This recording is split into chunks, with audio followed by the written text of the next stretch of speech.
Video like जरूर कर लीजिए और ऐसे वीडियो लगातार फ्री में पाने के लिए चैनल को तुरंत सब्सक्राइब कर लीजिए और बेल आइकन को जरूर टैप कर लीजिए ताकि आगे भी सारे वीडियो आपको मिलते रहे। यूट्यूब में फॉलो करते हैं तो प्लीज ये वाला फ्री टेलीग्राम चैनल जरूर ज्वाइन कर लीजिएगा। सारे नोटिफिकेशन सारे अपडेट यहीं पे आते हैं, ध्यान रखिए।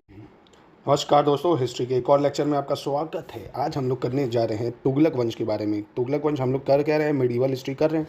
ठीक है, मिडिवल हिस्ट्री के 3 लेक्चर मैं करा चुका हूँ, आज चौथा लेक्चर है। ठीक है, तो बहुत ही इंपॉर्टेंट लेक्चर है। काफ़ी फैक्ट देखेंगे, नोट्स प्लीज़ बनाइए, इसके अच्छे से फैक्ट को देखिए। इसके बाद जब मैं क्वेश्चन कराऊंगा बढ़िया से क्वेश्चन प्रैक्टिस करिए, फिर जीएस फुल एंड टेस्ट करवा दूंगा। ठीक है, तो चलिए शुरू करते हैं। अभी तक इस चैनल को सब्सक्राइब नहीं करा है तो सब्सक्राइब करिए कंप्लीट तैयारी के लिए। ठीक है, और यूपी पीसीएस लेटेस्ट न्यूज़ नाम से ही टेलीग्राम को जरूर प्लीज़ ज्वाइन कर लीजिए।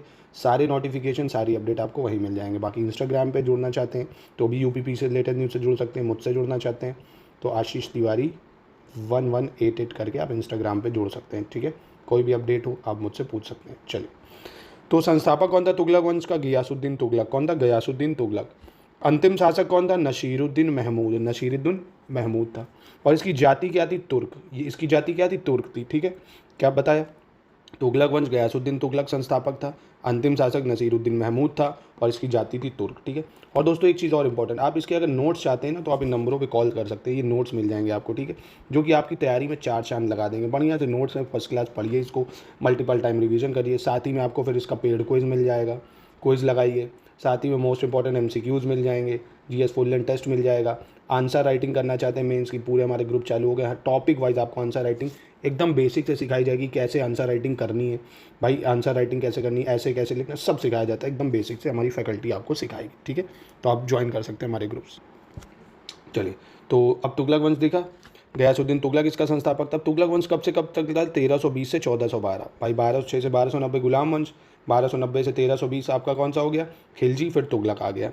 गयासुद्दीन तुगलक का टाइम पीरियड 1320 से 1425। कितना है? 1320 से 1425। अब इसकी उपाधियाँ क्या क्या हैं? एक तो अल शहीद उपाधि इसने ली थी।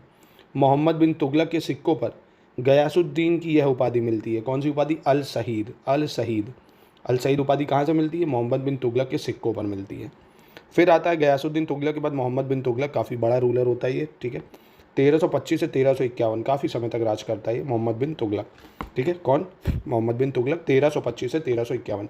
अब इसका जो मूल नाम होता है वो होता है मलिक फ़खरुद्दीन जौना खां। मलिक फ़खरुद्दीन जौना खां इसका मूल नाम होता है। और उपनाम जो होता है वो होता है अबुल मज़ाहिद। क्या होता है इसका उपनाम? अबुल मज़ाहिद। अबुल मज़ाहिद। ये उपाधि कौन सी लेता है? अलूग खां की। अल सुल्तान जिल्ली अल्लाह। क्या लेता है? अलूग खां, अल सुल्तान जिल्ली अल्लाह। ठीक है, तो आपको नाम याद रख लेना इसका और उपाधि अलूग खां याद रख लो, अल सुल्तान जिल्ली अल्लाह याद रख लो। मोहम्मद बिन तुगलक जैन जिन प्रभा सूरी के साथ विचार विमर्श करता था। ठीक है, मोहम्मद बिन तुगलक जैन जिन प्रभा सूरी के साथ विचार विमर्श करता था। यह गंगा जल पीने वाला और होली मनाने वाला पहला सुल्तान था। तो ये तो पता ही चल गया होगा, सबसे इंपॉर्टेंट, इसको 5 स्टार बना लो भाई। कि पूछ लेगा गंगा जल पीने वाला और होली मनाने वाला पहला सुल्तान कौन था? तो मोहम्मद बिन तुगलक था। टाइम पीरियड 1325 से 1351 था। इसकी उपाधि अबुल मज़ाहिद थी। ठीक, और अलूग खां भी था। अलूग खां उपाधि थी, उपनाम अबुल मज़ाहिद था। ठीक है, सबसे इंपॉर्टेंट इसमें ये है। अब मोहम्मद बिन तुगलक के बाद फिरोज़ तुगलक आया। क्रोनोलॉजी आपको याद रखनी है, गयासुद्दीन तुगलक, फिर मोहम्मद बिन तुगलक, फिर फिरोज़ तुगलक। इसका टाइम पीरियड जो है वो 1351 से 1388 रहता है। फिरोज़ तुगलक का टाइम पीरियड 1351 से 1388 रहता है। ठीक है, इसका जो मूल नाम रहता है वो कमलुद्दीन फ़ीरो रहता है। कमालुद्दीन फ़ीरो, कमालुद्दीन फ़ीरो। ठीक है, उपाधि जो है सैयद उस सलातीन, सैयद उस सलातीन, खलीफा से ये उपाधि इसको मिलती है, सैयद उस सलातीन की, सैयद उस सलातीन की। उसे सल्तनत का अकबर, सल्तनत का अकबर किसने कहा है? इतिहासकार एलिफिंस्टन और इलियट ने। इतिहासकार एलिफिंस्टन और इलियट ने इसे सल्तनत का अकबर कहा है। क्या कहा है? सल्तनत का अकबर।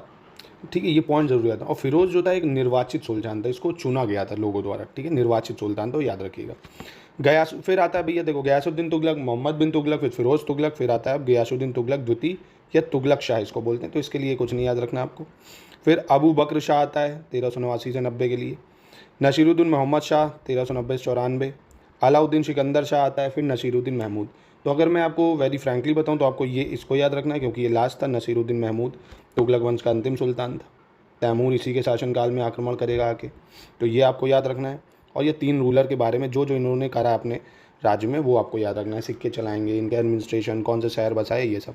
और गयासुद्दीन तुगलक, ये इसका क्या था, संस्थापक। अवधि याद रखो 1320 से 25। मोहम्मद बिन तुगलक 1325 से 51 और फिरोज तुगलक 1351 से 88, ठीक है। और नसीरुद्दीन महमूद 1394 से 1412। चलिए अब हम लोग गयासुद्दीन तुगलक के बारे में थोड़ी सी जानकारी लेते हैं, ठीक है। देखो आपको गयासुद्दीन तुगलक, फिरोज तुगलक, ठीक है, मोहम्मद बिन तुगलक और नसीरुद्दीन महमूद, बस इनके बारे में डिटेल में पढ़ना है क्योंकि एग्जाम में इनसे सवाल बनते हैं। तो गयासुद्दीन तुगलक 1320 से 25 और यही संस्थापक भी था। इसकी उपाधि देख चुके हैं, अल शहीद था। मोहम्मद बिन तुगलक के सिक्कों से पता चली थी। वास्तविक नाम इसका गाजी मलिक था, पॉइंट टू बी नोटेड, ये इंपॉर्टेंट है, आई बना दे रहा हूँ, इंपॉर्टेंट। मोहम्मद बिन तुगलक का मतलब गयासुद्दीन तुगलक की जो वास्तविक नाम था वो गाजी मलिक था और यही संस्थापक था तुगलक वंश का। दूसरी इंपॉर्टेंट चीज़, गाजी मलिक यानी गयासुद्दीन तुगलक जो था तुगलक वंश का संस्थापक थे, तो देख लिए 1320 को, 8 सितंबर 1320 को गाजी मलिक या तुगलक गाजी गयासुद्दीन तुगलक के नाम से दिल्ली के सिंहासन पर बैठा था 1320 में, ठीक। 1321 में इसने तेलंगाना का वरंगल अभियान शुरू करा था। 1324 में बंगाल अभियान इसने करा। कहाँ पे बंगाल अभियान करा? बंगाल अभियान गयासुद्दीन तुगलक का अंतिम अभियान था, तो इसका अंतिम अभियान था इसलिए ज़रूरी है ये, क्योंकि 1320 से 1325 तक शासन रहेगा। अब 1324 में अंतिम अभियान करता है बंगाल का, ठीक है। तो बस गयासुद्दीन पे क्या क्या पड़ा, अल शहीद इसकी उपाधि थी, मोहम्मद बिन तुगलक के सिक्कों से पता चलता है। गाजी मलिक वास्तविक नाम था, तुगलक वंश का संस्थापक था। तेलंगाना पे अभियान करता है 1321 में और 1324 में अंतिम अभियान बंगाल होता है, ठीक है। उसकी माता हिंदू जाट महिला थी तथा पिता एक कुरौना तुर्क थे, ठीक है। और ये बलबन का दास था, ये आपको याद रखना है। जो गुलाम वंश में अभी हम लोगों ने बलबन के बारे में पढ़ा ना, तो ये जो तुगलक था ना, गयासुद्दीन तुगलक गाजी मलिक, ये बलबन का स्लेव था, यह बलबन का दास था। चलिए आगे बढ़ते हैं। अब जलालुद्दीन खिलजी एवं गयासुद्दीन तुगलक सुल्तान बनने से पूर्व, कौन कौन? जलालुद्दीन खिलजी जो खिलजी वंश का था और गयासुद्दीन तुगलक जो तुगलक वंश का हो गया।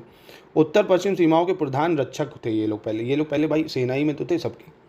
गयासुद्दीन तुगलक ने जलालुद्दीन खिलजी द्वारा प्रस्तुत कल्याण एवं मानवतावाद को पुनः शुरू किया था। किसको? कल्याण एवं मानवतावाद को।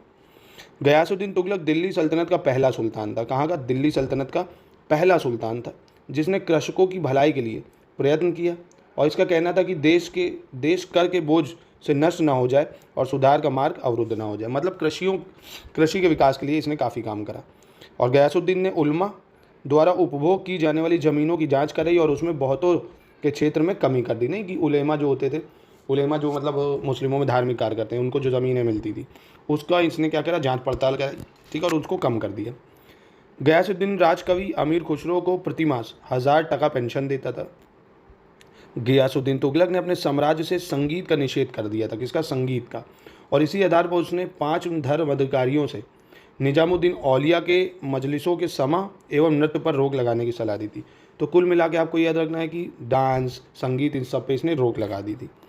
शराब निर्माण एवं विक्रय तथा द्यूत प्रथा को रोकने का प्रयास किया। द्यूत समझे, वो जो जुआ खेला जाता था। तो शराब, डांस, मतलब जितनी अय्याशी वाली चीज़ें थी सब इसने बैन कर दी थी। डाक व्यवस्था को पूर्ण रूप से संगठित करने का श्रेय इसी को जाता है, गयासुद्दीन तुगलक को। इसने प्रत्येक 2 से 3 मील पर डाक चौकी स्थापित कर दी थी। और भारत में डाक व्यवस्था का जो विस्तृत उल्लेख करने वाला इतिहासकार इब्न बतूता है। कौन है? Ibn Battuta. अधिकारियों के पथ प्रदर्शन तथा उनके निर्णय में एक रूपता लाने के लिए उसने एक विधि संहिता भी बनाई थी, ठीक है। गयासुद्दीन तुगलक के समय में लगान किसानों से पहले की तरह पैदावार का 1/5 से 1/3 भाग वसूल किया जाने लगा। ये पॉइंट याद रखना आपको, कितना?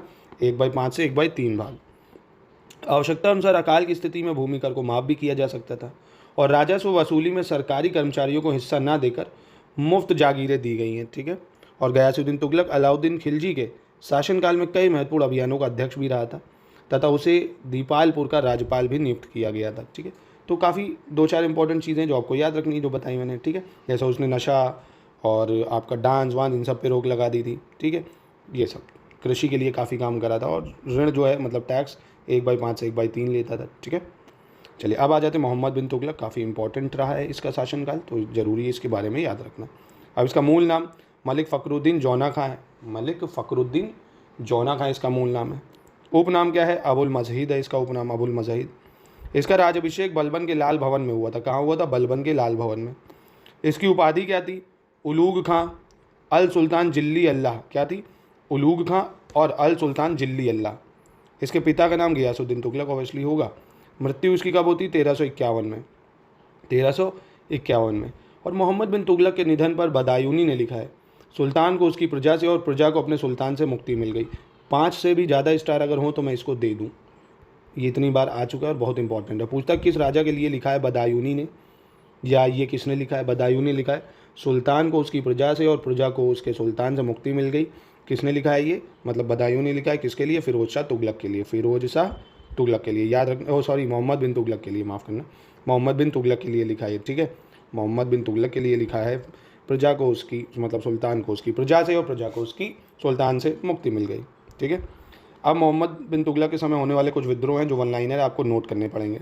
टोटल 34 विद्रोह होते हैं। क्या सारे याद रखने? नहीं, सेलेक्टेड।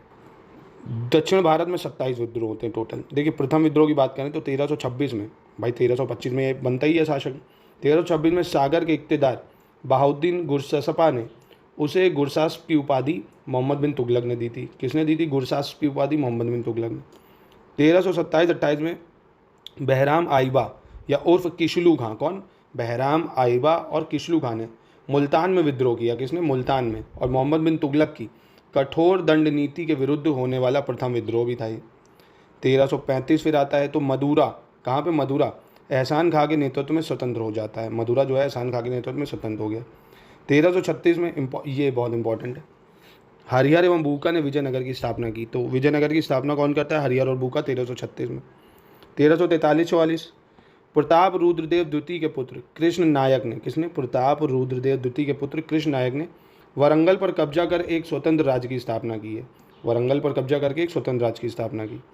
1340-41 अवध के सूबेदार आइन उल मुल्क ने दौलताबाद का सूबेदार बनाए जाने पर विद्रोह भी कर दिया था, ठीक है। 1347 दौलताबाद में 17 अधिकारी नेता हसन गंगू ने बहमनी राज्य की स्थापना की। ये याद रखना, बहमनी राज्य की स्थापना किसने की थी? हसन गंगू ने करी थी। 1341 की बात करें तो मुल्तान में शाहू अफगान का विद्रोह, मुल्तान में शाहू अफगान का विद्रोह होता है। 1339-40 में गुलबर्गा में अली शाह का विद्रोह, गुलबर्गा में अली शाह का विद्रोह 1339-40। 1338 ईस्वी में बंगाल में फ़खरुद्दीन शाह का विद्रोह होता है, बंगाल में फ़खरुद्दीन शाह का विद्रोह। और 1338-39 में बीदर में शिहाब सुल्तानी का विद्रोह, बीदर में शिहाब सुल्तानी का विद्रोह होता है। 1351 में अंतिम विद्रोह गुजरात में मोहम्मद बिन तुगलक के दास तगी ने किया था। ये याद रखना, इंपॉर्टेंट है लास्ट वाला। अंतिम विद्रोह कौन करता है? मोहम्मद बिन तुगलक का दास, कौन? तगी, ठीक है। तो ये कुछ विद्रोह है उसके समय में होने वाले। अब वर्णी के अनुसार मोहम्मद बिन तुगलक ने 5 परियोजनाएं शुरू की तथा ये परियोजनाएं कौन कौन सी हैं ये आपको याद रखनी है भैया, इंपॉर्टेंट है। दोआब में कर वृद्धि किसने करी थी? मोहम्मद बिन तुगलक में। राजधानी में भी परिवर्तन कर देगा ये, राजधानी में भी परिवर्तन करेगा, मतलब दिल्ली से हटा के राजधानी देवगिरी कर देगा, ठीक है। और देवगिरी का नाम भी बदल देगा, दौलताबाद कर देता है। कौन? मोहम्मद बिन तुगलक। दोआब कर में वृद्धि, राजधानी परिवर्तन, सांकेतिक मुद्रा का भी प्रचलन करेगा, कराचील अभियान चलाएगा। क्या चलाएगा? कराचील अभियान और खुरासन अभियान, कराचील अभियान और खुरासन अभियान, ठीक है। तो आपको ये याद रखना है, दोआब में वृद्धि, राजधानी परिवर्तन, सांकेतिक मुद्रा का प्रचलन, कराचील अभियान और खुरासन अभियान, ठीक है। दोआब कर में वृद्धि देखते हैं। बर्नी के अनुसार उसने दोआब क्षेत्र में 10 या 20 गुना कर वृद्धि कर दी, और वहीं फरिश्ता के अनुसार यह वृद्धि 3 से 4 गुना थी। कुछ लोग कहते हैं भैया 10 से 20 गुना वृद्धि बढ़ाई, और कुछ लोग कहते हैं 3 से 4 गुना करी। मोहम्मद बिन तुगलक के असफल योजनाओं से राजकीय कोष को आर्थिक हानि हुई, और इसकी पूर्ति के लिए दोआब क्षेत्र की उपजाऊ भूमि पर कर में वृद्धि भी करेगी। मतलब इसने कई योजनाएं चली जो विफल हो गई, भैया पैसा तो लॉस हो गया, तो आए कहाँ से? इसलिए टैक्स बढ़ा दी। दुर्भाग्य से इसी वर्ष इस क्षेत्र में अकाल भी पड़ गया भैया, और एक तो कड़वा ऊपर से नीम पे चढ़ा हो गया, टैक्स भी बढ़ा दिया, और टैक्स दे कहाँ से भैया? अकाल पड़ गया, पैदावार ही नहीं हुआ। किसान एवं जमींदारों से कर वसूल करने में सख्ती भी बढ़ती गई, वो दें कहाँ से भैया जब हुआ ही नहीं। इस स्थिति में किसानों ने कृषि कार्य छोड़ दिया और उपज को आग लगा दी, एवं शक्तिशाली जमींदारों ने विद्रोह भी करा।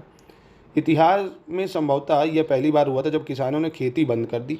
इस प्रकार सुल्तान की यह योजना भी विफल रही थी। तो ये काफ़ी इंपॉर्टेंट है, ये आपके मेंस पॉइंट ऑफ व्यू के लिए भी बन सकता है, और प्रीलिम्स में भी स्टेटमेंट में पूछ सकता है कि इतिहास में खेती छोड़ के कब वो दूसरे जो ऑक्यूपेशन थे उस पर शिफ्ट हुए थे, तो वो मोहम्मद बिन तुगलक के शासनकाल में हुए थे। कारण था दोआब कर में वृद्धि, और अकाल भी पड़ गया, पैसा आया नहीं तो टैक्स दे कहाँ से, और जबरन टैक्स वसूला जा रहा था, ठीक है। तो शोषण तो इतिहास में सभी ने करा। खैर चलो, राजधानी स्थानांतरण बहुत ज़्यादा इंपॉर्टेंट है, 5 स्टार ले लो इसको। 1327 में मोहम्मद तुगलक ने अपनी राजधानी दिल्ली से हटाकर देवगिरी करी, और देवगिरी का नाम दौलताबाद कर दिया। क्या कर दिया? देवगिरी का नाम दौलताबाद। अब तुम करे तो रासलीला, हम करें तो भैया योगी का कैरेक्टर डील है, ये कौन सी बात है भाई? देवगिरी से नाम दौलताबाद क्यों करा आपने? हैं अब हमने दौलताबाद से वापस देवगिरी कर दें तो क्या ही दिक्कत है भाई, हो गया, ठीक है। तो दिल्ली से हटकर देवगिरी का कर दिया और देवगिरी से दौलताबाद कर दिया, क्या ही दिक्कत है। गुलामी के चिन्ह जितनी ज़्यादा हट जाएँ तो उतना बेहतर है। फरिश्ता के अनुसार उसके सलाहकारों ने उज्जैन को राजधानी बनाने का सुझाव भी दिया था, लेकिन मोहम्मद तुगलक ने देवगिरी को चुना क्योंकि वह उस स्थान से अधिक परिचित था। ठीक है, और ये कायदे से दिखाता भी था कि देखो तुम्हारा देवगिरी कैसे हिंदुओं और मतलब जो वहाँ की मेजॉरिटी थी उनको दिखाता था कि देखो गुलामी के चिन्ह, मैं राजा हूँ तो मैंने क्या करा है, दौलताबाद कर दिया, अब तुम क्या कर सकते हो, क्या औकात है तुम्हारी, कुछ नहीं कर सकते। कोई राजा कुछ नहीं कर सकता था, इतने कमज़ोर थे, सब सुल्तान थे ये लोग, है ना। खैर समय समय की बात होती है। सांकेतिक मुद्रा का प्रचलन। मोहम्मद तुगलक दिल्ली सल्तनत का पहला सुल्तान था जिसने 1330 में सांकेतिक मुद्रा का प्रचलन किया था। ठीक है, सांकेतिक मुद्रा किसने चलाई थी? 1330 में मोहम्मद तुगलक ने। राजधानी 1327 में परिवर्तित करी थी देवगिरी से दौलताबाद। ठीक है, सांकेतिक मुद्रा का मूल्य चांदी के टंके के बराबर था। मोहम्मद बिन तुगलक ने चांदी की कमी के कारण तांबे एवं कांसे के सिक्के चलाए थे। चांदी की कमी के कारण किसके सिक्के चलाए? तांबे एवं कांसे के। ठीक है, चांदी एवं कांसे के सिक्के चलाए थे। इन सिक्कों का मूल्य चांदी के सिक्कों के बराबर घोषित किया गया। जनता ने इस परिवर्तन को स्वीकार नहीं किया। बहुत अधिक मात्रा में नकली सिक्के बनने लगे, बहुत अधिक मात्रा में नकली सिक्के बनाने लगे भैया। इसके बदले सुल्तान को खजाने से असली सिक्के देने पड़े, जिससे खजाना खाली हो गया एवं ये योजना विफल हो गई। मतलब देखिए, इसने करा कि भैया चांदी की कमी, तो इसने तांबे और कांसे के सिक्के चला दिए और मूल्य रखा उसका चांदी के भी बराबर। तो लोगों ने क्या करा, उसी की तरह नकली सिक्के बनाने लग गए। अब नकली असली मिलने लग गए तो इसको काफ़ी ज़्यादा नुकसान हुआ। इसकी जो करेंसी थी, टोकन करेंसी, वो काफ़ी ज़्यादा फेल हुई, है ना। करेंसी के मामले में काफ़ी ज़्यादा नुकसान इसको हुआ, तो आपको ये याद रखना है। ठीक है, चलिए आगे बढ़ते हैं हम लोग अपने नेक्स्ट पे। खुरासन अभियान।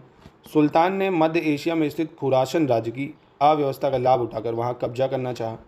इसके लिए 3,70,000 लोगों की एक विशाल सेना तैयार की तथा 1 वर्ष का वेतन पहले ही दे दिया, परंतु खुरासन में स्थिति सामान्य हो गई एवं यह योजना भी विफल हो गई। ठीक है, करचिल अभियान की बात करें, 1337 में करचिल अभियान हुआ। 1337 में क्या हुआ? कराचिल अभियान। यह अभियान खुरासन के तुरंत बाद कल्लू कांगड़ा अथवा कुमाऊं पहाड़ी में स्थित कराचिल के शासक के विरुद्ध था, जिसमें सुल्तान को जनधन की हानि हुई, परंतु कराचिल के शासक ने सुल्तान की अधीनता स्वीकार कर ली। चलिए नेक्स्ट देखते हैं। अन्य महत्वपूर्ण। मोहम्मद बिन तुगलक दिल्ली पर बैठने वाले सुल्तानों में सबसे अधिक पढ़ा लिखा था। वह एक अच्छा सुलेखक एवं कवि भी था, अच्छा सुलेखक एवं कवि भी था। इमासी के अनुसार मोहम्मद बिन तुगलक पहला सुल्तान था जो कि गंगा जल का सेवन करता था और हिंदू त्यौहार जैसे होली आदि को भी मनाता था। मोहम्मद बिन तुगलक ने बिना किसी भेदभाव के पदों का आवंटन योग्यता के आधार पर किया था। ठीक है, ये 2 पॉइंट काफ़ी इंपॉर्टेंट हो जाएंगे। योग्यता के आधार पर पद देता था, हेरिडेटरी नहीं होते थे, आनुवंशिक के आधार पर नहीं। राज्यरोहण के तुरंत बाद उसने मोहम्मद नाम अपनाया था। क्या नाम? मोहम्मद नाम। एडवर्ड थॉमस ने उसे सिक्के बनाने वालों का सुल्तान एवं धनवानों का युवराज कहा है। क्या कहा है? एडवर्ड थॉमस ने सिक्के बनाने वालों का सुल्तान एवं धनवानों का युवराज कहा है। और मोहम्मद तुगलक को मुद्रा शास्त्री भी कहा जाता है। क्या कहा जाता है? मुद्रा शास्त्री भी कहा जाता है। राजमुंदरी अभिलेख में मोहम्मद तुगलक की विजयों का उल्लेख है। किसका? मोहम्मद तुगलक की विजयों का उल्लेख है। इस लेख में उसे दुनिया का खान कहा गया। क्या कहा गया? दुनिया का खान कहा गया। किसमें? राजमुंदरी अभिलेख में। 1328 में सरबन शिला लेख में मोहम्मद तुगलक का वर्णन पृथ्वी के सभी सम्राटों में मुकुट का मोती कहकर किया गया है। सरबन शिलालेख में मोहम्मद तुगलक का वर्णन कैसे करा गया? पृथ्वी के सभी सम्राटों में मुकुट का मोती इनको कहा गया है। इसमें उसे ऐसा शासक बताया गया जिसके काल में दिल्ली में वेदों के गायन से भी पाप भाग जाते थे। दिल्ली में वेदों के गायन से भी पाप भाग जाते थे। मधुरा ज्ञानपुरीश्वर मंदिर का लेख मोहम्मद तुगलक के शासनकाल के 9 वर्ष का है। इस लेख में उसे आदि सुल्तान भी कहा गया। नेक्स्ट पॉइंट पे आते हैं। अलाउद्दीन खिलजी, मोहम्मद तुगलक दोनों का राज्याभिषेक बलबन के लाल भवन में हुआ है। कहाँ हुआ है? बलबन के लाल भवन में। तो ये सवाल पूछ चुका है, बलबन के लाल भवन में किसका किसका राज्याभिषेक हुआ है? तो अलाउद्दीन खिलजी का और मोहम्मद तुगलक का। दोनों ने योग्यता के आधार पर पदों का आवंटन किया था, अलाउद्दीन खिलजी ने भी, मोहम्मद तुगलक ने भी। और दोनों ही ने भू राजस्व की दर जो है 50% रखी थी। सबसे इंपॉर्टेंट पॉइंट है, अलाउद्दीन खिलजी और फिरोज शाह तुगलक ने दोनों का राज्याभिषेक लाल भवन में हुआ बलबन के, और जो कर था, राजस्व था, भू राजस्व 50% रखा था। और दोनों ने खुम्स में से 80% यानी 4/5 राज्य का हिस्सा माना है। और दोनों ने गृह कर एवं चारागाहों पर कर वसूला। गृह कर और चारागाह जो होते थे उस पर भी टैक्स लेते थे। जैन जिन प्रभा सूरी के साथ विचार विमर्श मोहम्मद बिन तुगलक करता था, वहीं अकबर के साथ विचार विमर्श हरिविजय सूरी करते थे। अकबर के साथ अभी हम लोग करेंगे, उधर मुगल में विचार विमर्श हरिविजय कर रहे हैं, और जैन जिन प्रभा सूरी के साथ विचार विमर्श मोहम्मद बिन तुगलक करता है। मोहम्मद बिन तुगलक एवं अकबर 2 ऐसे शासक हुए जिनकी धार्मिक नीतियों के खिलाफ काजियों ने फतवा भी जारी करा है। इनकी धार्मिक नीतियों के खिलाफ काजी ने फतवा जारी करा क्योंकि ये थोड़े से प्रो हिंदू हो जाते थे कभी कभी, नहीं, जैसे होली मनाना, ठीक है, इन सब चीज़ों पे। अकबर के खिलाफ जौनपुर के काजी मुल्ला यजदी ने फतवा जारी करा था, ये अभी हम लोग मुगल में पढ़ लेंगे। इब्न बतूता ने मोहम्मद बिन तुगलक के साम्राज्य के लिए हिंद एवं सिंध शब्द का प्रयोग कराया। किसने? इब्न बतूता ने। मोहम्मद तुगलक ने ही सर्वप्रथम एक अकाल संहिता यानी फेमाइन कोड का निर्माण कराया था। भैया इसको 5 स्टार बना लो फिर से, कि अकाल संहिता या फेमाइन कोड का निर्माण किस शासक ने कराया था? तो फेमाइन कोड का निर्माण मोहम्मद तुगलक ने सर्वप्रथम कराया था, ठीक है। मोहम्मद तुगलक की बात करेंगे। मोहम्मद तुगलक ने अपने सिक्कों पर अल सुल्तान जिल्ली अल्लाह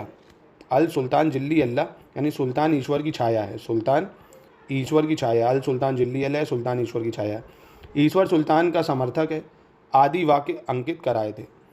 मोहम्मद तुगलक ने अपने सिक्कों पर क्या कराया? अल सुल्तान जिल्ली अल्लाह यानी सुल्तान ईश्वर की छाया है और ईश्वर सुल्तान का समर्थक, ये सब लगवाया उसने। और मोहम्मद बिन तुगलक के द्वारा जारी स्वर्ण सिक्कों को इब्न बतूता द्वारा दिनार की संज्ञा दी गई है। किसकी? दिनार की। अब इब्न बतूता जो है 1333 से 1347 मोरक्को का ये अफ्रीकी यात्री था, पता होगा आपको, और मोहम्मद बिन तुगलक के कार में भारत आता है। ये सबसे इंपॉर्टेंट पॉइंट है, इसको भी 5 स्टार बना लो भैया। कि इब्न बतूता किसके शासनकाल में आता है? तो मोहम्मद बिन तुगलक के शासनकाल में आता है। मोहम्मद बिन तुगलक का शासनकाल 1325 से 51 है, इब्न बतूता का 1333 से 1347 है, ठीक है। 1342 में उसे सुल्तान का राजदूत बनकर चीन भेजा गया। अब सुल्तान का राजदूत बनाकर उसे चीन भेज दिया। और इब्न बतूता ने किताब उल रिहाला नामक अपनी पुस्तक, तो किताब उल रिहाला किसने लिखी है? इब्न बतूता ने लिखी है। इब्न बतूता मोहम्मद बिन तुगलक के शासनकाल में भारत आया था। सिंपल सी चीज़ है, ये आपको याद रखनी है। इब्न बतूता ने अपनी किताब उल रिहाला नामक अपनी पुस्तक में अपनी यात्रा का विवरण प्रस्तुत किया है। सल्तनत काल में डाक व्यवस्था का विस्तृत विवरण हमें इब्न बतूता के ही वृत्तांत से प्राप्त होता है, कि डाक व्यवस्था जो मोहम्मद बिन तुगलक ने चला दी थी। दिल्ली के सुल्तानों में मोहम्मद बिन तुगलक प्रथम सुल्तान था जो हिंदुओं के त्यौहार मुख्यतः, ये तो हम लोग देख चुके हैं, ये मनाता था, ठीक है। और उसने गैर तुर्कों और भारतीय मुसलमानों को भी सरकारी पदों पर नियुक्त किया था, ठीक है। तो ये था सब मोहम्मद बिन तुगलक के बारे में। अब देखते हैं फिरोज शाह तुगलक के बारे में। देखिए फिरोज तुगलक का टाइम पीरियड क्या है? 1351 से 1388, ठीक है, याद रखिएगा, 1351 से 1388। और इससे पहले क्या आपने पढ़ा? मोहम्मद बिन तुगलक, उसका टाइम पीरियड क्या रहा? उसका टाइम पीरियड रहेगा 1325 से 51। इब्न बतूता उसी के शासन काल में आएगा। अब इसका मूल नाम रहता है कमालुद्दीन फ़ीरो, ठीक है। अब इसकी कुछ उपाधि है, जैसे सैयद उस सलातीन, क्या है उसकी उपाधि? सैयद उस सलातीन। खलीफा से यह उपाधि मिली है इसको। सैयद उस सलातीन उपाधि इसको कहाँ से मिली? खलीफा से। सल्तनत का अकबर भी इसको कहा जाता है। इतिहासकार जो है एलिफेंस्टन एवं इलियट ने इसे सल्तनत का अकबर भी कहा है, सल्तनत का जयसिंह भी कहा है, भवन निर्माताओं का राजा। बर्नी ने उसे सुल्तान का आदर्श सुल्तान भी कहा है। तो काफ़ी अच्छे टाइटल्स इसको मिले हैं जो कि आपको याद रखने चाहिए। सैयद उस सलातीन जो खलीफा ने उसको उपाधि दी थी। सल्तनत का अकबर इतिहासकार एलिफेंस्टन और इलियट ने इसको उपाधि दी है। सल्तनत का जयसिंह, भवन निर्माताओं का राजा, और बर्नी ने उसे सल्तनत का आदर्श सुल्तान भी कहा है इसकी पॉलिसीज़ की वजह से, ठीक है। अब इसका जो राज्याभिषेक है ये 1351 में होगा। थट्टा में सिंधु नदी के तट पर होगा। कहाँ पे? सिंधु नदी के तट पर। और उन दोनों का बलबन के लाल भवन में हुआ था, अलाउद्दीन खिलजी का, मोहम्मद बिन तुगलक का। फिरोज तुगलक का कहाँ हुआ है राज्याभिषेक? सिंधु नदी के तट पर हुआ है। और 45 वर्ष की उम्र में सुल्तान बनता है। 1345 में फिरोज तुगलक ने दिल्ली में एक संरक्षक परिषद का भी गठन किया। एक संरक्षक परिषद का गठन करा किसने? फिरोज शाह तुगलक ने।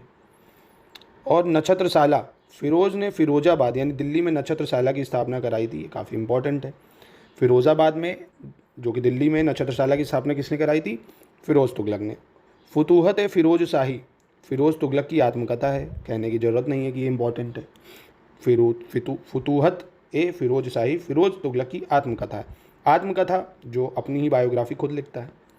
निर्वाचित सुल्तान, फिरोज शाह तुगलक एक निर्वाचित सुल्तान था, इलेक्टेड था, जनता के द्वारा चुना गया सुल्तान था। निर्वाचित सुल्तान पूछ लेगा कोई दिल्ली सल्तनत का कौन था, तो ये फिरोज शाह तुगलक था, ठीक है। आपको ये सब छोटी छोटी इन्फॉर्मेशंस काफ़ी माइन्यूट है जो कि एग्जाम में डायरेक्टली पूछ ली जाती हैं और आपको ये कई जगह नहीं मिलेंगी। तो एससीएस आपको ऐसा मटेरियल काफ़ी चीज़ों का कंपाइल करके देता है ताकि कहीं से कुछ भी छूटे ना, जो कि एग्जाम ओरिएंटेड हो, ठीक है।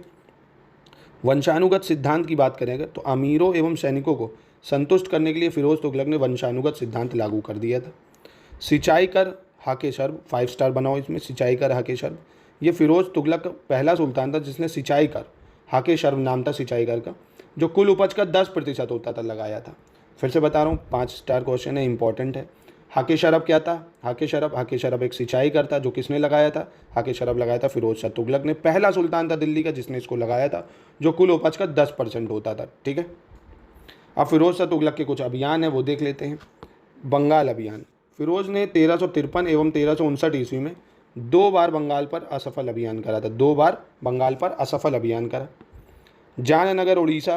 1360 ईस्वी में फिरोज ने जाननगर पर आक्रमण किया। यहाँ का शासक कौन था?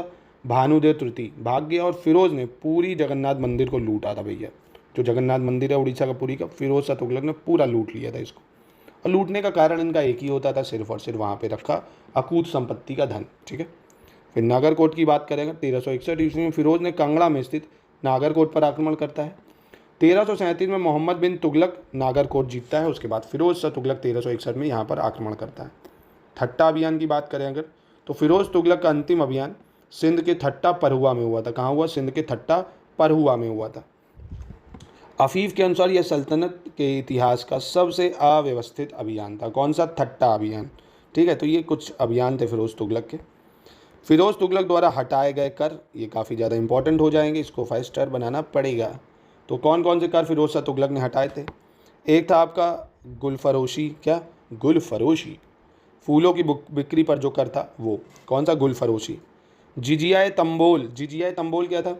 पान के पत्तों की बिक्री पर जो टैक्स था वो भी इसने हटा दिया था।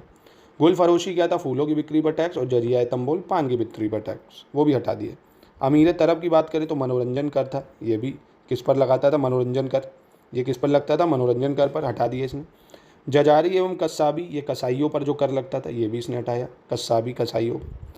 रोग नगरी, तेल बनाने पर जो कर लगता था। रोग नगरी, तेल भैया फैट बढ़ाता है, रोग बनता है उससे, तो रोग नगरी जो था तेल पर जो टैक्स लगता था वो भी हटाया। नद्दाफी जो था वो रुई धुनने पर जो टैक्स लगता था। नद्दाफी रुई धुनने पर जो टैक्स लगता था। खिजराबत की बात करें अगर, तो सब्जी एवं फलों पर जो कर लगता था। खिजराबत सब्जी और फलों पर कर। साबु नगरी, साबुन बनाने पर जो कर लगता था उसको साबु नगरी कहते थे। कीमार खाना जुआ घरों पर जो टैक्स लगता था, जुआ घरों पर टैक्स, कीमार खाना। तिसाबी, ये मुहत सीबों पर लगवाया द्वारा जो कर लगता था। क्या? मुहत सीबों द्वारा लगाया गया कर एहतिसाबी। तो काफ़ी इंपॉर्टेंट है, जो आपको ये याद रखने। ठीक है, अहबाब की बात करें तो अतिरिक्त कर या उपकर जो था, अतिरिक्त कर या उपकर। ठीक है, और ये विवाह कर की अगर बात करो, दरोगी अफीफ के अनुसार दान नगा मुस्तगलिक एवं दौरी करता, मतलब विवाह कर अहबाब, अतिरिक्त कर जो बच जाते थे वो हो जाता, तो विवाह कर हो गया। तो ये सब टैक्स फिरोज शाह तुगलक ने हटा दिए थे। ठीक है, तो अगर आपसे पूछ ले एग्जाम में कि भैया गुल फरोशी क्या है, अमीर तरब, रोगन नगरी, खिजरबत, किमार खाना, तो ये सब आपको याद रखने हैं। ठीक है, ये आपको याद रखने हैं। फूल की बिक्री पर, मनोरंजन कर क्या था? रोग नगरी तेल बनाने पर, खिजरबत सब्जी पर, किमार खाना जुआ घरों पर, जिजियाए तंबोल आपका पान के पत्तों पर, कस्साबी कसाई पर, नद्दाफी रुई धन्ने पर, साबु नगरी साबुन पर। ठीक है, तो इनको याद करना है आपको। अब देखते हैं फिरोज शाह तुगलक द्वारा खुदवाई गई 5 प्रमुख नहरें, जो कि ये भी काफ़ी इंपॉर्टेंट हो जाएंगी। कौन कौन सी नहरें फिरोज शाह तुगलक ने बनवाई थी? पहली नहर यमुना नदी से हिसार तक 150 मील लंबी उसने बनाई। कौन सी? यमुना नदी से हिसार तक 150 मील लंबी, उलूग खानी नहर नाम था इसका। दूसरी नहर सतलज नदी से घग्गर तक 96 मील लंबी नहर बनाई, राजवाही नहर। पहली यमुना से हिसार तक बनवाई, दूसरी सतलज नदी से घग्गर, तीसरी नहर सिरमौर की पहाड़ी से हाँसी तक। कहाँ? सिरमौर की पहाड़ी से हाँसी तक। चौथी नहर घग्गर नदी से फिरोज़ाबाद तक बनवाई, घग्गर से फिरोज़ाबाद। और पाँचवीं नहर यमुना से फिरोज़ाबाद, पाँचवीं यमुना से फिरोज़ाबाद। तो ये 5 नहर किसने बनवाई थी? फिरोज शाह तुगलक ने बनवाई थी। ठीक है, फिरोज शाह तुगलक ने बनवाई थी, याद रखना है, इंपॉर्टेंट है ये। यमुना से हिसार, सतलज से घग्गर, फिर सिरमौर की पहाड़ी से हाँसी तक, घग्गर से फिरोज़ाबाद और यमुना से फिरोज़ाबाद। ठीक है, विद्रोह देख लेते हैं। फिरोज तुगलक के समय पहला विद्रोह जो है 1376-77 में गुजरात के सूबेदार दामगानी ने किया था। किसने करा था? गुजरात के सूबेदार दामगानी ने 1376-77 में। ठीक है, और फिरोज के संपूर्ण शासनकाल में किसी सूबेदार का वह पहला एवं अंतिम विद्रोह था। उसे दबाने के लिए सेना की आवश्यकता भी नहीं हुई, ऐसे ही खत्म हो गया हो। दूसरा विद्रोह इटावा में होता है 1377 में। रोहेलखंड के शासक खड़कू ने 2 सैयदों की हत्या कर विद्रोह किया था। रोहेलखंड के शासक ने एक विद्रोह करा गुजरात के सूबेदार ने। सभी विद्रोह जो थे फिरोज तुगलक ने सफलतापूर्वक दबा दिए थे, कोई दिक्कत नहीं। अब ये जजिया कर की बात करते हैं। ये धार्मिक कर होता है जजिया कर। भारत में जजिया कर सर्वप्रथम मोहम्मद बिन कासिम ने लगाया था, ये हम लोगों ने अभी सबसे पहले लेक्चर में पढ़ा था। फिरोज शाह तुगलक ने ब्राह्मणों पर भी जजिया कर लगा दिया था, ये भी इंपॉर्टेंट लाइन है कि ब्राह्मणों पर जजिया कर किसने लगा दिया, तो फिरोज शाह तुगलक ने। अकबर प्रथम ने जजिया कर को समाप्त कर दिया था, परंतु औरंगजेब ने पुनः जजिया कर लगाया था। तो आपको काफ़ी क्रोनोलॉजी इसमें याद रखनी पड़ेगी। सबसे पहले जजिया लगाया किसने, मोहम्मद बिन कासिम ने। फिरोज शाह तुगलक ने ब्राह्मणों पर भी जजिया लगाया, अकबर ने उसको समाप्त करा पर औरंगजेब ने वापस लगा दिया। फिर फ़र्रुखसियार ने एक बार जजिया कर को समाप्त कर दिया था, परंतु पुनः फ़र्रुखसियार ने जजिया कर लगाया। बाद में जो फ़र्रुखसियार आएगा ना ब्रिटिशर्स के टाइम पे 1717 में फ़र्रुखसियार फरमान भी देगा। फिर उसके बाद मोहम्मद शाह ने जजिया कर को बंद कर दिया। ठीक है, तो जजिया का भी काफ़ी इतिहास रहा है, लगा हटा। ठीक है, तो ये था पूरा इसके बारे में। अब देखते हैं कुछ one liner important fact. Ghiyasuddin Tughlaq Delhi सल्तनत का प्रथम सुल्तान था जिसे गाजी की उपाधि धारण की थी। ठीक है, ये पूरे चैप्टर का एक समरी है, इंपॉर्टेंट टॉपिक्स सभी की आपको इसमें समरी मिल जाएगी। मतलब जितना तुगलक वंश में पढ़ा उसके इंपॉर्टेंट वन लाइन है। फिरोज तुगलक का शासनकाल भारत में सबसे ज़्यादा नहरों के निर्माण के कारण प्रसिद्ध रहा। पूछ लेगा ना दिल्ली सल्तनत में किसका शासनकाल नहरों के निर्माण के लिए प्रसिद्ध था, तो फिरोज शाह तुगलक का। फिरोज तुगलक ने ब्राह्मणों पर भी जजिया कर लगाया था और फिरोज शाह तुगलक द्वारा अशोक के 2 स्तंभों को मेरठ एवं टोपरा से दिल्ली लाया गया था। ठीक है, अगेन बहुत इंपॉर्टेंट लाइन है कि इसके शासनकाल में अशोक के 2 स्तंभों को मेरठ एवं टोपरा से दिल्ली लाया गया था, फिरोज शाह तुगलक के। फिरोज शाह तुगलक ने आदेश दिया कि उसके शासनकाल में भविष्य में होने वाला समारोह 21 दिन ही चलेंगे। जो भी आप करोगे समारोह 21 दिन से ज़्यादा नहीं चल सकते। ये किसने कहा था, फिरोज शाह तुगलक ने आदेश दिया था। ठीक है, फिरोज शाह तुगलक अपनी आत्मकथा में बताता है कि उसने शासन के प्रथम 6 वर्षों में मिस्र के खलीफा से 2 बार सुल्तान पद की स्वीकृति भी ली थी। ठीक है, वह दिल्ली सल्तनत का पहला सुल्तान था जिसने स्वयं को खलीफा का नायाब कहा था, है ना। और सीरत फिरोज शाही का लेखक बताता है, फिरोज को क्रमशः अमीरुल मोमिनीन और मोहम्मद अबू बकर मुतवक्किल ए अल्लाह से मान अभिषेक पत्र प्राप्त हुआ है। तो ये हम लोग देख चुके हैं ऊपर, उसका उपाधि दी है। उसे पहले मंसूर ईद के दिन 1350। ठीक है, उसने संतों को मज़ारों पर मुस्लिम स्त्रियों संतों की मज़ारों पर मुस्लिम स्त्रियों को जाने को रोक लगा दी थी। किसने, मोहम्मद बिन तुगलक, फिरोज शाह तुगलक ने, ताकि महिलाएं लोगों की कामुक नज़रों से सुरक्षित रह सकें। ठीक है, फिरोज शाह तुगलक ने कराई। जजिया को पृथक कर बनवाया और उसे ब्राह्मणों पर भी लगाया फिरोज शाह तुगलक ने, जिससे अभी तक वह मुक्त थे। उसने एक ब्राह्मण को जिंदा जलवा दिया था। किसने, फिरोज शाह तुगलक ने। उसे महल के सुंदर भित्ति चित्रों को मिटवा दिया क्योंकि इस्लाम में इसकी मनाही थी। जितने भी चित्र होते थे उसको हटा दिए। और भोजन हेतु सोने एवं चांदी के बर्तनों की मनाही कर दी। उसने शुद्ध रेशमी या जरीदार वस्त्रों एवं मानव आकृतियों के चित्र बने हुए वस्त्रों पर भी रोक लगा। मतलब सिंपल कपड़े पहनो, किसी तरह का चित्रकारी नहीं होनी चाहिए। उसने गैर मुस्लिमों को धर्म परिवर्तन का लालच दिया। जितने भी गैर मुस्लिम थे धर्म परिवर्तन का लालच दिया। अफीफ के अनुसार हिंदू दूर दूर से आते और इस्लाम ग्रहण करते, बदले में सुल्तान से पद एवं धन प्राप्त करते थे। भैया आज जितने भी आप देखो, बुरा मानना, आधे से ज़्यादा मुस्लिम सब कन्वर्टेड है। ठीक है, वो सब पहले हिंदू ही थे, या तो तलवार के बल पे या पैसे की लालच में दे दिया, ये लो भैया एक पूरा बक्सा सोने का तुम्हारा। और उस टाइम कितनी कीमत होती थी, पद दे दिया कोई बड़ा, है ना। तो आज भी यार जेल में अगर चले जाएं, योगी जी कहते भाई सब बोलो आज से तुम्हारा नाम श्याम सुंदर दास है, तो सब कहें जी। जो भी हम कह रहे हैं, अली भी बैठा हो कहेगा जी श्याम सुंदर दास है, बस मुझे जेल से छोड़ दो, है ना। कहते सबको जेल से छोड़ देंगे, सबकी फांसी माफ़ है, सब बन जाएंगे, है ना। लालच में तो क्या नहीं आदमी करता, मरता क्या ना करता। फिरोज ने महदी नेता रकनुद्दीन की हत्या करवा दी क्योंकि उलेमाओं के अनुसार वह गैर इस्लामिक कार्यों में लिप्त था, है ना। और उसने अहमद बिरही को मरवा दिया क्योंकि उनके अनुयायियों ने उन्हें ईश्वर घोषित किया था। ठीक है, तो रकनुद्दीन की हत्या करवा दी थी क्योंकि वो गैर इस्लामिक हो रहा था। चलिए नेक्स्ट देखते हैं। फिरोज तुगलक ने दलाले बजराहा यानी क्रय विक्रय जो कर था, क्रयकर, चारागाह, करसत 24 करों को हटाकर सिर्फ 4 कर, कौन कौन से, जजिया, जक़ात, खराज एवं खुम्स को लगाया। कौन कौन से, जजिया, जक़ात, खराज और खुम्स। क्योंकि इस्लाम इतने ही करों की मान्यता देता था, उसने सारे टैक्स हटा के सिर्फ कितने टैक्स लगा दिए, 4 टैक्स लगाए बस। इन करों को हटाने से 30 लाख रुपए की हानि भी उसको होती थी। खुम्स वही रखा जो इस्लाम मान्यता देता था, अर्थात 1/5 राज्य का और 4/5 सैनिकों को दिया। उसने खराज की दर 1/5 रखी, मतलब ज़्यादातर टैक्स उसने हटा दिए। ठीक है, फिरोज तुगलक ने।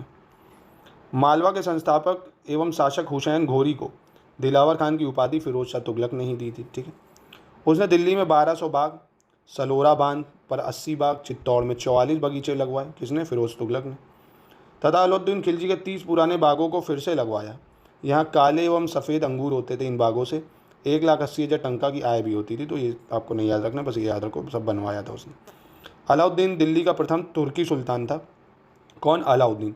प्रथम तुर्की सुल्तान दिल्ली कौन था? अलाउद्दीन। उससे पहले तो अरबी थे, क्योंकि जिसे धर्म को राज्य के अधीन लाने का और ऐसे घटकों में परिचय करने का श्रेय जाता है जो सैद्धांतिक रूप से राज्य को धर्मनिरपेक्ष बनाए। ठीक है, यह कथन किसने कहा है? के एल श्रीवास्तव ने। फिरोज पहला शासक था जिसने हिंदू धर्म ग्रंथों का संस्कृत में फारसी में अनुवाद करने के लिए अनुवाद विभाग की स्थापना करी थी। इंपॉर्टेंट लाइन है, याद रखना है ये वाली। कौन सी? फिरोज पहला शासक था जिसने हिंदू धर्म ग्रंथों का संस्कृत से फारसी में अनुवाद कराने के लिए एक अनुवाद विभाग बना दिया था स्पेशली। सर्वप्रथम फिरोज के काल में गुजरात के सूबेदार के संरक्षण में संगीत की पुस्तक राग दर्पण का फारसी अनुवाद हुआ। यह भारत संगीत पर पहला ज्ञात फारसी ग्रंथ है। ठीक है, फिरोज ने हौजे इलाही, कौन सा? हौजे इलाही, जो अलाउद्दीन खिलजी का तालाब था, हौजे इलाही, तथा हौजे शमसी की मरम्मत कराकर उसका पुनरुत्थान भी करा था फिरोज ने। ठीक है, जो फिरोज शाह तुगलक है उसने क्या करा था भैया? हौजे इलाही और हौजे शमसी की मरम्मत भी कराई थी। ठीक है, फिरोज ने 5 दारुल शिफा खुलवाया था। किसने? 5 दारुल शिफा भी खुलवाया था। अफीफ फिरोज द्वारा निर्मित 7 बांधों, बांधे फतेह का उल्लेख करता, मतलब 7 बांधों का उल्लेख करता है, आपको 7 नहीं याद रखने। फिरोज ने सरकारी खर्चे से दिल्ली में 120 सरायों का निर्माण कराया था। कोई भी यात्री यहाँ पर पूरे वर्ष मुफ्त में रह सकता था, मतलब रहने के लिए एक विभाग था ये। किसने करा था? फिरोज ने। फिरोज ने दीवाने खैरात स्थापित किया ताकि मुस्लिम अनाथ स्त्रियाँ एवं विधवाओं को आर्थिक मदद हो सके और निर्धन मुस्लिम लड़कियों का विवाह भी हो सके। ठीक है, तो सिर्फ धर्मनिरपेक्षता हिंदुओं के लिए होती है, इन राजाओं के लिए नहीं होती है। ठीक है, ये सिर्फ अपने लिए काम करेंगे। दीवाने खैरात के अंतर्गत ही उसने विवाह विभाग की स्थापना भी की थी। फिरोज ने राजस्थान के राजस्व को दीवाने खैरात के लिए दान भी दिया था। इंपॉर्टेंट है, दीवाने खैरात इसी ने बनाया था। फिरोज तुगलक ने सार्वजनिक निर्माण विभाग शोहरत आम की भी स्थापना की थी। सार्वजनिक निर्माण विभाग शोहरत आम की स्थापना किसने की? फिरोज ने। फिरोज ने अपने भाई जौना खां की याद में 1359 ईस्वी में गोमती नदी किनारे जौनपुर की स्थापना की। जौनपुर की स्थापना किसने की? फिरोज शाह तुगलक में भैया। मोहम्मद बिन तुगलक, जिसका नाम जौना खां था, उसकी याद में जौनपुर। ठीक है, फिरोज तुगलक के पास सर्वाधिक गुलाम थे जिसकी संख्या 1,80,000 थी। सर्वप्रथम फिरोज ने ही रोजगार विभाग की भी स्थापना की थी। रोजगार विभाग किसने चलाया था? फिरोज शाह तुगलक ने। जौनपुर किसने बनाया? फिरोज शाह तुगलक ने। ठीक है, फिरोज तुगलक दिल्ली सल्तनत का पहला सुल्तान था जिसने वृद्धावस्था पेंशन हेतु दीवान इस्तिहाक यानी पेंशन विभाग भी चलाया, रोजगार विभाग भी चलाया फिरोज शाह तुगलक ने, पेंशन विभाग भी चलाया, और शोहरत आम जो सार्वजनिक निर्माण विभाग था, दीवाने खैरात, दीवाने बंदगन दास विभाग एवं बेरोजगारों के लिए रोजगार ब्यूरो की स्थापना की। तो ये लाइन 5 स्टार है भैया, इसको नोट जरूर करो। क्या कि फिरोज शाह तुगलक ने क्या क्या बनवाया? वृद्धावस्था पेंशन, दीवाने इस्तिहाक बनाया, पेंशन विभाग, शोहरत आम सार्वजनिक निर्माण विभाग, दीवाने खैरात, दीवाने बंदगन दास विभाग और बेरोजगारों के लिए रोजगार ब्यूरो भी बनाया। ठीक है, फिरोज तुगलक के शासनकाल में प्रचलित कुल करों की संख्या 5 थी। तो 4 इस्लामिक कर तथा 1 जजिया कर। ठीक है, कितने? 4 इस्लामिक कर, 1 जजिया कर, बाकी सारे टैक्स सबका दिए। ये अभी हमने ऊपर देखा ना, गुलफरोशी, ये सब। फिरोज ने लोक शिकायतों के निवारण के लिए एक अलग विभाग दीवाने रिसालत का भी गठन करा। दीवाने रिसालत किसने बनाया? फिरोज शाह तुगलक ने। ये लोक शिकायत विभाग था। ठीक है, लोक शिकायत विभाग। नेक्स्ट देखते हैं। अब फ़िके फिरोज शाही के नाम से फिरोज तुगलक ने फारसी भाषा में इस्लामी कानूनों का संग्रह भी तैयार करवाया। ठीक है, क्या किस नाम से? फ़िके फिरोज शाही ने। औरंगजेब ने अरबी भाषा में फ़तेह आलमगीरी अर्थात इस्लामी कानूनों का संग्रह तैयार कराया। तो पूछ लेगा इस्लामी कानून औरंगजेब ने अरबी भाषा में किस नाम से कराया? तो फ़तेह आलमगीरी। और फ़िके फिरोज शाही फिरोज शाह तुगलक ने कराया था इस्लामी कानूनों का संग्रह फारसी भाषा में। ठीक है, फिरोज शाह तुगलक ने अनेक मंदिरों को तोड़ा एवं उनकी मरम्मत पर पाबंदी भी लगा दी। इतनी बदतमीजी कैसे कोई कर सकता है? खैर, फिरोज शाह तुगलक ने अनेक मंदिरों को तोड़ा और उसकी मरम्मत पर पाबंदी लगवाई। फिरोज शाह तुगलक ने खराज यानी लगान, खुम्स यानी लूट का माल, जजिया यानी गैर मुसलमानों पर अगर आपको पूजा पाठ करनी तो टैक्स देना पड़ेगा, और ज़कात मतलब मुस्लिम आय से कर जो मुस्लिमों पर ही खर्च किया जाएगा। एक तरह से जो आप कमाओगे उसका कुछ % दान करा जाएगा सिर्फ मुस्लिमों को छोड़कर अन्य सभी कर समाप्त कर दिए थे। उसके किसानों पर सुरवो यानी सिंचाई कर भी लगाया था। फिरोज शाह को आर्थिक एवं प्रशासनिक सुधारों के कारण सल्तनत काल का अकबर भी कहा जाता है। ठीक है, ऐसा हेनरी एलियट और एलिफेंस्टन कहते हैं, ये अभी हमने ऊपर देखा। फिरोज शाह तुगलक ने हिसार, फिरोजाबाद, फतेहाबाद, जौनपुर नगरों की स्थापना की एवं दिल्ली में फिरोज शाह कोटला नगर भी किसने बसवाया? फिरोज शाह तुगलक ने ही बसाया। फिरोज शाह तुगलक ने कुतुब मीनार की 4थी मंजिल की मरम्मत भी करवाई एवं 5वीं मंजिल का निर्माण कराया। किसने? फिरोज शाह तुगलक ने। मेरठ एवं टोपरा स्थित अशोक स्तंभों को दिल्ली भी लाया फिरोज शाह तुगलक। फिरोज शाह ने दासों के लिए दीवाने बंदगन विभाग की स्थापना की, यह भी हमने ऊपर देखा। महिलाओं एवं बच्चों की आर्थिक सहायता के लिए दीवाने खैरात दान विभाग बनाया। उसने खैराती अस्पताल दारुल शफ़ा भी बनाया, जो खातिर मतलब खैराती अस्पताल था दारुल शफ़ा, दीवाने खैरात के लिए मतलब दीवाने खैरात दान विभाग, दीवाने बंदगन बनाया दासों के लिए। मैरिज ब्यूरो, लोक निर्माण विभाग, रोजगार कार्यालय की स्थापना की। फिरोज शाह तुगलक ने जगन्नाथ मंदिर पुरी को बहुत हानि पहुंचाई। फिरोज शाह तुगलक ने 2 नए सिक्के, जीतल का आधा और बिक, जो जीतल का 1/4 होगा, आधा जीतल का आधा और बिक चलाए। फिरोज शाह ने शशगानी, जो कि 6 जीतल का सिक्का था, वो भी चलाया। फिरोज शाह तुगलक ने संस्कृत पांडुलिपि का दलाइल फिरोज शाही नाम से फारसी में अनुवाद कराया। किसका? संस्कृत जो पांडुलिपि का दलाइल फिरोज शाही नाम से। फिरोज शाह तुगलक पहला शासक था जिसने हिंदू धर्म ग्रंथों का संस्कृत से फारसी में अनुवाद कराया और उसको मॉडिफाई कर दिया, भाई उल्टी सीधी चीज़ें लिखवा दी। फिरोज शाह तुगलक ने 1300 संस्कृत पुस्तकों का फारसी में अनुवाद कराया और यह पुस्तकें ज्वालामुखी मंदिर में रखी हुई थी। ठीक है, सबको कन्वर्ट करा दिया। जागीर बांटने की फिरोज शाह तुगलक की नीति समय की एक मांग थी। ठीक है, फुतूहत फिरोज शाही में, जो कि फिरोज शाह की आत्मकथा थी, फिरोज शाह तुगलक का अध्यादेश एकत्र किया गया है और फुतूहत फिरोज शाह तुगलक द्वारा रचित 32 पृष्ठ जीवन कहानी। अगर तो मैं अपनी आत्मकथा लिखूंगा तो उसमें क्या लिखूंगा भाई? आप क्या लिखोगे? अपनी अचीवमेंट्स ही तो लिखोगे। क्या अपना कोई भी नेगेटिव पॉइंट लिखोगे क्या? कि कोई अपना ऐसा सीक्रेट लिख दोगे जो आप सिर्फ आप ही जानते होगे? हम सबके लाइफ के कुछ सीक्रेट होते हैं, ऐसा तो कोई नहीं होता जिसके सीक्रेट ही ना हो कुछ। सबकी लाइफ के कुछ ना कुछ ऐसी चीज़ होगी जो हम किसी से नहीं बताते हैं, जो हम खुद के पास ही रखते हैं, किसी से नहीं बताते हैं। क्योंकि अगर हमसे नहीं छुप पाया, अगर हमने किसी को बता दिया तो हम दूसरे से क्या उम्मीद रखेंगे कि वो नहीं बताएगा? भाई हमने कोई बात है यार बर्दाश्त नहीं हो रही, उससे बता दी है, जब हम खुद नहीं रोक पाए तो वो कैसे रोकेगा? वो भी किसी को बताएगा ही बताएगा, ऑब्वियस है। आदमी कहता है भाई नहीं बताऊंगा, पर वो बताता है।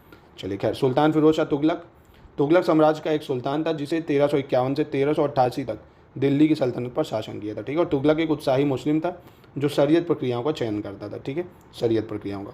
अब लास्ट रूलर है नसीरुद्दीन महमूद शाह, खत्म हो गया। अब फिर कल पढ़ेंगे सैयद वंश। ठीक है, तो ये अंतिम रूलर है नसीरुद्दीन महमूद शाह, 1394 से 1412 तक इसका शासन रहता है। सिकंदर शाह की मृत्यु के बाद उसका छोटा भाई नसीरुद्दीन महमूद गद्दी पर बैठता है। यह तुगलक वंश का अंतिम शासक है। ये पॉइंट 5 स्टार है, याद रखना।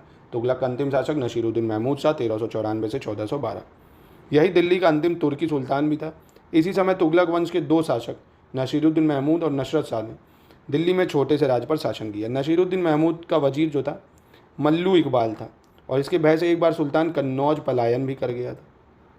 नसीरुद्दीन महमूद के शासनकाल में ख्वाजा जहाँ ने जौनपुर के स्वतंत्र राज्य की स्थापना की थी। ठीक है, और उस दौरान पंजाब का सूबेदार खिजर खां स्वतंत्र होकर दिल्ली के प्रताप करने वाला था। ठीक है, इसमें कुछ नहीं। तुगलक वंश 2 भागों में विभाजित हो गया और दोनों शासकों में एक शासक दिल्ली के छोटे का, ये भी नहीं याद रखना आपको। बस आपको ये याद रखना है, नसीरुद्दीन महमूद के शासनकाल में मध्य एशिया के महान मंगोल सेना नायक तैमूर ने भारत पर आक्रमण किया 1398 ईस्वी में। 5 स्टार से भी ज़्यादा कि तैमूर ने भारत पर कब आक्रमण करा? 1398 में। उस टाइम कौन राजा था? तुगलक वंश का नसीरुद्दीन महमूद, जिसका टाइम पीरियड 1394 से 1412 था। ये आपको याद रखना है। ठीक है, और यह कथन इसकी शासक के लिए प्रचलित था। शहंशाह की सल्तनत दिल्ली से पलायन कर गई। तैमूर के आक्रमण ने दिल्ली सल्तनत तुगलक वंश दोनों को ही नष्ट कर दिया। किसने? तैमूर ने। दिल्ली सल्तनत और आपका तुगलक वंश दोनों को नष्ट कर दिया। 1412 में नसीरुद्दीन महमूद शाह की कैथल में मृत्यु हो गई और 1413 में दौलत खां लोदी को सरदारों ने सुल्तान बना दिया। फिर किसको? दौलत खां लोदी को। लोदी वंश की स्थापना हो गई। वह तैमूर द्वारा नियुक्त लाहौर का सूबेदार था। तैमूर ने दौलत खां को क्या बनाया था? लाहौर का सूबेदार। बाद में यही सुल्तान बन गया। तैमूर के आक्रमण के बाद 1414 में उसने दिल्ली पर अधिकार कर एक नए वंश सैयद वंश की नींव डाली। किसने? दौलत खां लोदी को। नहीं, वो दौलत खां लोदी कह रहा हूँ, तैमूर द्वारा नियुक्त था। कौन? दौलत खां लोदी जो था तैमूर द्वारा नियुक्त हुआ था ये। अब तैमूर के आक्रमण के बाद उसने दिल्ली पर आक्रमण करा और एक नए सैयद वंश की नींव डाली। किसने? सैयद वंश की नींव डाली। किसने? खिजर खां ने। तो अभी हम लोग कल सैयद वंश पढ़ेंगे। ठीक है, तो ये था आज का आपका तुगलक वंश के बारे में। काफ़ी इंपॉर्टेंट डिटेल्स का थोड़ा सा लंबा वीडियो हो गया क्योंकि काफ़ी महत्वपूर्ण जानकारी तुगलक वंश के बारे में थी। कल अपन अब पढ़ेंगे सैयद वंश के बारे में और ये खत्म हो जाएगा। स्लेव, खिलजी, तुगलक, सैयद, इसके बाद करेंगे लोदी, तो ये खत्म हो जाएगा। फिर लोदी वंश, सैयद लोदी का लेखी में करा दूंगा सोच रहा हूँ, और ये हो जाएगा खत्म। ठीक है, तो मिलते हैं कल नेक्स्ट वीडियो में। अगर आपके इसके वीडियो मतलब इसको नोट चाहिए तो आप ले सकते हो। देख लो कितने बढ़िया नोट है, सब कुछ आप में मिल जाएगा एग्जाम में। इससे बाहर आपको कुछ नहीं मिलेगा, बस आपको इतना पढ़ना होगा, कोई बुक नहीं, कुछ नहीं। ठीक है।